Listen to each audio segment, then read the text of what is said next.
Okay, another feature you can use is you can download these files, and if you're interested in these files, I can send you the link. I like to time my students on a lot of things, so just so they can get an idea of when things are due.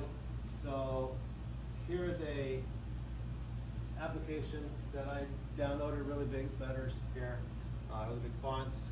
So let's say I want to time my students, and I'm going to give a 15-second time just for this video, and you can see how they're being timed, and they can see on the screen how much time they have left in order to finish an assignment. You can put it for 10, 15, 20 minutes, an hour, whatever you want. And it has a nice little alarm there so you can use. So this is a cool little feature that you can have as well.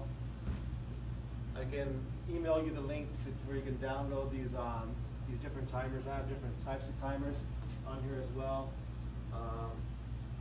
that function differently.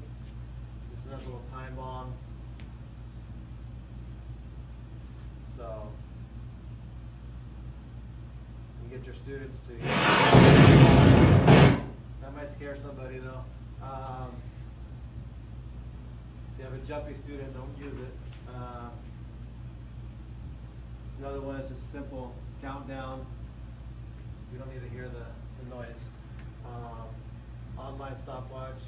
You can go countdown or stopwatch version of it.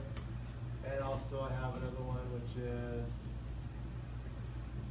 like a little function, a race.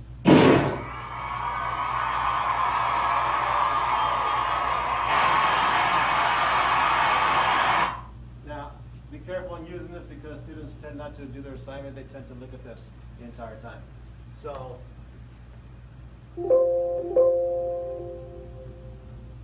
these are some nice little features that you can add to your ViewSonic.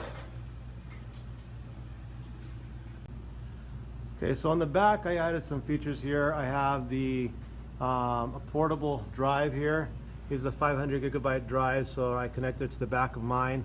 That way I can run all my classroom materials straight off of that drive. I don't want to run it off the hard drive on the computer itself in case something happens to it. At the same time, I also connected a DVD drive to the back of mine. And if you're wondering how it's actually holding up, it's Velcro. So it's double-sided Velcro tape, and that's how I have them hooked up there. In case I ever need to use a DVD or a CD-ROM on here for some reason, it functions well. So these are some things you can add to the back. You also have your USB drives in the front. These are your volume controls. This is your settings button here, your home button, and your return button here. So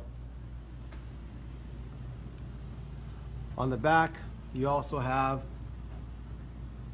additional audio outputs. You have some HDMI connections here for in case you have a HDMI computer or HDMI device you need to use on there.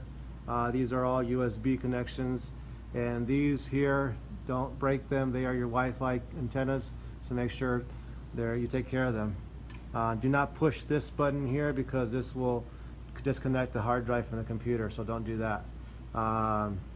This is for your wired connections, but you really don't need a wired connection because everything's Wi-Fi. Let's see what else. You have your traditional VGA cable in case you need to connect this to a projector or a projector into that. And you have additional connections in the lower hard drive as well.